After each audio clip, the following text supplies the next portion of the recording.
déroulera du 13 au 15 septembre prochain. Je voudrais saluer la présidente du country, qui, je le dis, qui, avec ses équipes, répond tout le temps présent. La country, et vous, madame la présidente, et vos collègues, vous participez à toutes les manifestations de la ville. Oui. Je vous en sais gré. Et je tenais à vous rendre hommage aujourd'hui à vous et à vos équipes. Merci. Il y aura en fait sur le week-end 3 animations importantes regroupées sur le site. C'est important. Mathieu, je te félicite d'avoir également réussi à fédérer tous ces acteurs autour de cet événement. Il y aura le Tarbes Animation, le Tarbes American Festival, comme nous le connaissons maintenant. Il y aura le Tarbes Poker Game et l'International Tattoo Exhibition par monsieur, qui est un exemple ambulant de ce qu'est... On va commencer, comme d'habitude, le vendredi soir avec une grande balle country, avec l'artiste Adrian Simmons, qui vient faire un concert. Après, il y aura un grand bal CD, comme d'habitude. Le samedi, nous aurions un concert par un groupe qui s'appelle High Voltage. Et on les a fait venir spécifiquement pour les motards. On anticipe beaucoup de motards cette année. Et de ce fait, je voudrais remercier Franck, qui malheureusement n'est pas là aujourd'hui, qui a fait toute l'organisation pour la parade en ville et la balade le dimanche, ainsi que l'association French Army Vet et le groupement Sécurité Motard JSM 65. Sans eux, on ne pouvait rien faire pour les motards. Et c'est un grand travail qu'ils font chaque année. Aussi, le samedi soir, nous aurions un concert rockabilly avec The Ringtones. C'est la première fois qu'ils viennent chez nous. Le dimanche, il y aura un concert de Max Tyler, qui est américain. Il vient de Texas et il habite en Espagne maintenant. Et on aura aussi le dimanche un spectacle Cowboy Esprit, qui sera fait par les Rebel Country danseurs d'Esprit. Un chorégraphe qui viennent cette année, Agnès Gauthier et Christelle Durand, qui ont été récompensés à plusieurs reprises en international, qui vont faire les stages toute la journée le samedi. Il y aura les planchers ouverts aussi pour les danseurs. Et aussi, il y a certains clubs qui vont gérer les playlists. BN Bigorre Western Dance, TIAC 64 du Rançon, moi-même bien sûr, le vendredi soir, Club Vic Montané et Club Vic en Bigorre. Nous aurions aussi encore les stages le dimanche, avec les mêmes chorégraphes bien sûr. Nous avons le plaisir cette année d'annoncer l'arrivage de Studio 8 parmi nous, qui vont gérer la plancher rock et rockabilly du vendredi jusqu'au dimanche. Alors le Battle in Bigorre, on a changé le nom, c'est devenu le Tattoo International Tattoo Exhibition. Mais en fait c'est déjà la 4e fois que ça se produit. Et donc à chaque fois on essaie de hausser le niveau, que ce soit par la qualité des tatoueurs.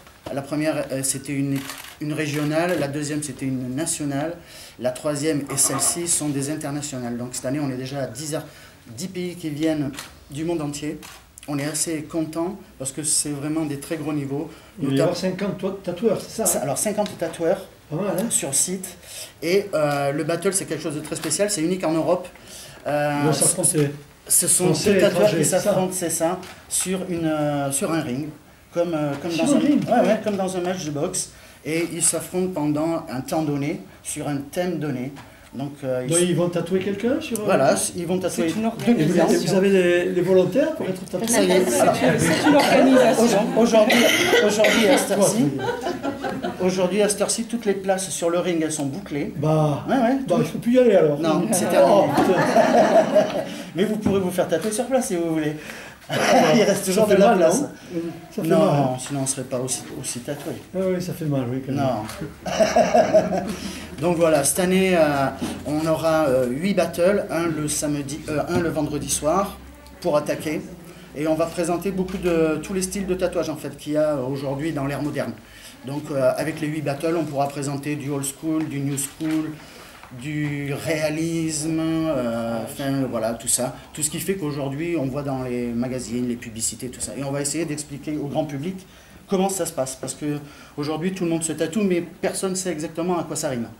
Donc en plus du battle, dans le battle, on va avoir plein d'animations, c'est-à-dire des animations soudure d'aiguille. Il y aura des concerts, il y aura des animations, vraiment, que ce soit pour les enfants, les adultes. Et notamment, cette année, on innove, on va faire une vente aux enchères. Alors, les artistes ont voulu jouer le jeu. Déjà. Donc, nous, c'est la première fois que nous participons à ça. Nous sommes l'association de Tarbes de poker qui existe depuis plus de 10 ans, aujourd'hui à Tarbes. Et on développe le poker comme jeu de stratégie. C'est pas le poker des arrières salles de bar à l'américaine, etc. C'est vraiment le poker de jeu de stratégie qui a été popularisé en France quelques années par Patrick Bruel, notamment. Voilà. Donc, c'est un jeu où il y a de la chance qui compte, mais c'est de la stratégie, c'est un jeu de long terme, puisque là, on espère que la partie va se dérouler donc, sur 3 jours, donc il faut rester assis, il faut rester concentré, voilà. C'est un vrai combat et on espère avoir donc jusqu'à 400 joueurs. Aujourd'hui, la barre des inscriptions, on est autour de 100 joueurs. Et bon, malheureusement, les joueurs de poker de club ont un peu tendance à s'inscrire au dernier moment, donc ça va monter, pas d'inquiétude là-dessus. Il y a combien de clubs dans le département? Dans le département, je pense qu'on est le seul. Et dans la région? Dans la région, il y en a beaucoup plus. Nous, alors à Toulouse, vous en avez déjà 3 ou 4, Toulouse c'est grand. Et on communique souvent avec les clubs de Pau, qui sont certes pas la région. C'est la Nouvelle-Aquitaine, le Béarn, mais avec qui on est assez proche. Et eux, ils ont 3 clubs à Pau. Et ils vont venir se joindre au tournoi. On joue au poker, Bayrou et moi aussi.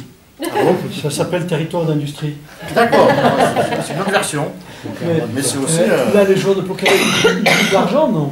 Non, il n'y a pas d'argent. Il faut savoir qu'on respecte, on a contacté avec Mathieu la police des jeux de Bayonne pour respecter la législation. Les jeux de hasard sont monopole de l'État. Donc en fait, un jeu de poker étant considéré, non pas un peu le contraire, mais c'est considéré par l'État comme un jeu de hasard, donc il n'y a pas d'argent. Les joueurs s'inscrivent et jouent gratuitement. Le contrepartie, c'est qu'il faut qu'ils soient rentrés sur le festival, quoi, en fait. Donc voilà, et après ils s'inscrivent là, mais il n'y a pas d'argent. C'est les partenaires qui proposent. Qu'est-ce qu'ils gagnent alors, les vainqueurs? Alors dans les premiers prix, voilà, il va y avoir un aller-retour à Las Vegas, ici, là. Il va y avoir, on a des casinos comme le casino de Gruissant qui est partenaire, on a le Buffalo Grill qui est partenaire, qui amène d'autres lots. On a un opticien, ça c'est nos partenaires historiques. La salle de foot en salle du SB Soccer qui est située à Bordère, mais limitrophe de Tarbes. Nous aurons un floor manager. Le floor manager, c'est l'arbitre du tournoi, on va dire, qui va venir de Gruissant, qui est un monsieur qui est habitué à faire ça, c'est un professionnel. Et donc avec son matériel et son équipe, donc on a un écran géant pour l'affichage. Et nous aurons, nous, des bénévoles qui aideront les gens, les débutants notamment. Voilà.